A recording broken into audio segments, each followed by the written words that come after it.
try to derive this computer through consciousness. Yeah. Because I think the traditional approach of trying to derive consciousness through matter doesn't work. It hasn't worked. It will never work. So I'm trying to do the other way. I'm trying to derive this computer from consciousness, and this computer can calculate the universe. Yeah. So everything starts with consciousness, but consciousness is very difficult to deal with. I mean, it's not the object. Like Peter said, the word consciousness is wrong. We should get rid of it. Because we shouldn't actually talk about it. We cannot talk about it. We cannot describe it. We cannot understand it. So it's a very difficult subject to start with. However, because I'm trying to make a model, I have to talk about it. Yeah. So the way I talk about the consciousness is, I call it the source mind, because consciousness has been used by different people, meaning different things. It's very confusing. So I call it source mind. Yeah, I define it as a power.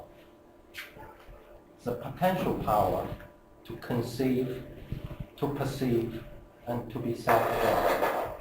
Yeah. So it has a power to create, to experience, and it has an identity, but it's a formless. It's spaceless, it's timeless, it's absolute, it's abstract. It doesn't exist in space-time. It's beyond it. So that's my starting point. I have been sort of following paranormal psychic phenomena for some time, and I think it gives those kind of phenomena, although it's never mainstream, give you ideas how things can happen. And this is one of my favorite experiments, which inspired me to think the mind is actually a powerhouse. It actually can make changes. I think we intuitively, we all know our mind has power. But as a scientist, I have been looking for the mind which can make material changes. And this is a good example. This is a radiation, also called Crook tube. And normally, if you shine light on it, the blade, because the blade is coated one side black, one side white, and when you shine light on it, it will turn. It is like wind. It produces pressure. Yeah. So in the absence of light, nothing would happen. But some psychic people, like this lady, can project her mind power onto the blade, yeah, and make it turning, yeah, even in reverse direction, which is impossible in physics. Yeah. So this is an example that actually the mind is a powerhouse. It's a power. The basic structure is like this. From the power, from the source mind, which is the power to conceive, to perceive, then you start to create. Yeah. Formless, you cannot experience anything. Yeah, you probably experience joy, happiness, absolute joy. But there's nothing you can experience actually. You cannot experience anything objectively. So in my model, the first thing the source mind create is a screen. Yeah. I use all the modern digital terminologies. It's like a computer screen, and that's the first thing they produce. Why? Because by producing a screen, it can project its power onto it. Yeah. By doing so, it can actually perceive itself. Yeah. So it's like a mirror. Yeah. Without mirror, you can't see anything. You can't see yourself. But if you create a mirror, you project yourself onto it, project your image. In this case, it's only power. And then you can start to perceive yourself. Yeah. And then the screen split out. Then you have changes. I'll talk about later. And you have zeros, ones. With the zeros, ones, you can compose three faculties. Yeah. One is data. One is program. One is processing. Yeah. Data is basically zeros, ones. Strings are 0, 1s. And the program, machine language, is also zeros, ones. And the processor is a switch, basically. It's also zeros, ones. So simply with zeros, ones, yin and yang, you can create this, I call it metacomputation system, because it's metaphysical. Yeah, it's not in this material world. It's in metaphysics. So with these three faculties, then you can process in output anything you want, a changing program. Yeah.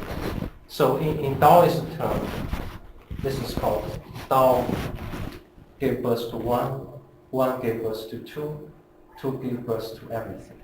10,000 things, which is everything. So I'm trying to follow that mechanism which Lao Tzu proposed.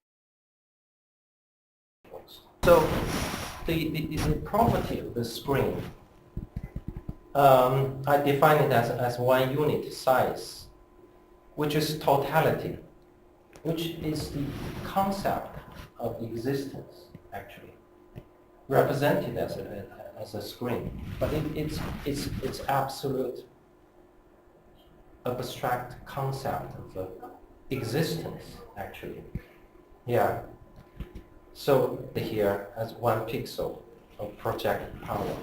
So the property of this screen is 1, total, even, non-changing. Yeah. So at this stage, the source mind can perceive itself, but perceive it as a sort of eternal power which doesn't change. Yeah. So I guess it's kind of boring. Next level of creation, manifestation, is split up this unity screen into 2. Yeah, like those 2 images. When it combines, it becomes a screen, unit screen. But if you split up, it becomes 2 images. And within the image, you have parts which are projected with the power which hasn't. So you have zeros, ones. Yeah. Because the unity screen is an absolute existence, it's totality. Nothing exists outside the unit screen. This level of manifestation, you have 2 images. And now those 2 images cannot appear at the same time. They have to appear in sequence, one after another. So it becomes a loop. Yeah. So in the first half cycle, you have image A. Then the second half cycle, you have B. So it becomes a loop. Yeah. Now you have a change. Yeah.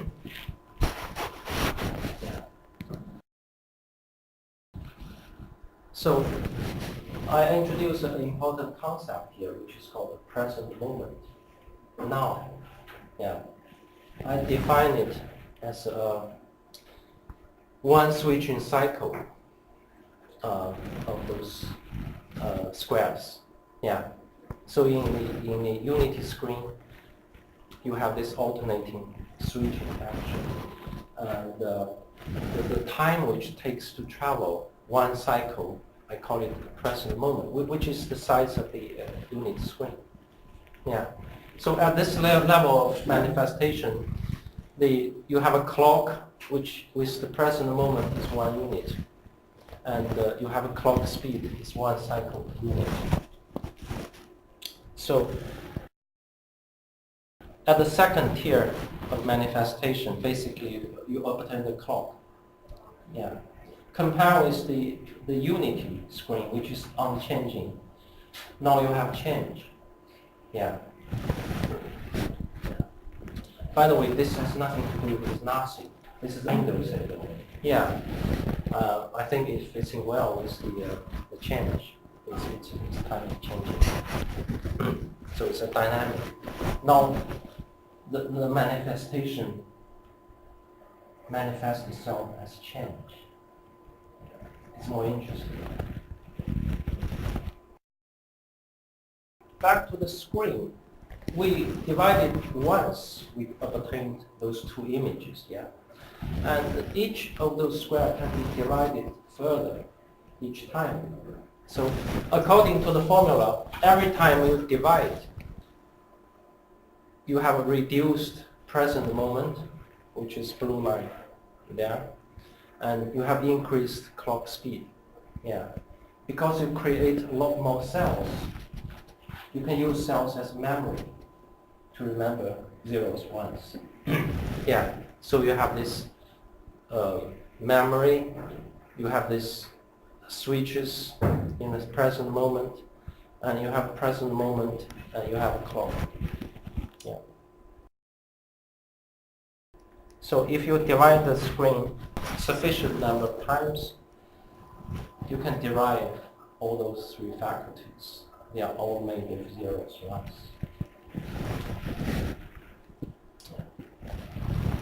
With these three faculties, with that interaction, you can produce anything you want. Okay. For example, if you scan a barcode, and you gather the data, you process by the computer, by the program, and you get image output. Yeah. So this is how the model describes the creation. Basically, you have a cloud. You have a cloud here, which is in the Platonic realm, and which produce space, produce content in space, and produce all the storage in space. The objective existence is just the cloud. Yeah, with all the data. It's basically a big data, big database, a big program store, and a server, basically. And all our experience are processing all the database, that cloud. Yeah. So duality, trinity, diversity. And from here, and you have a compute. Yeah, you have a polar opposites, which is zeros, ones, and now you have a computation system, the processing output. Yeah. By the way, this is the first here is basically a Greek philosopher Parmenides. Parmenides, he thinks the reality is one, is unchanging. Yeah. And the second tier, I think it's basically Heraclitus, who stress changes. And those two schools always fight, but yeah, they are talking at different level. Yeah. One is non-changing, which is more fundamental actually. One is changing. Yeah, he says no one can step in the same river twice.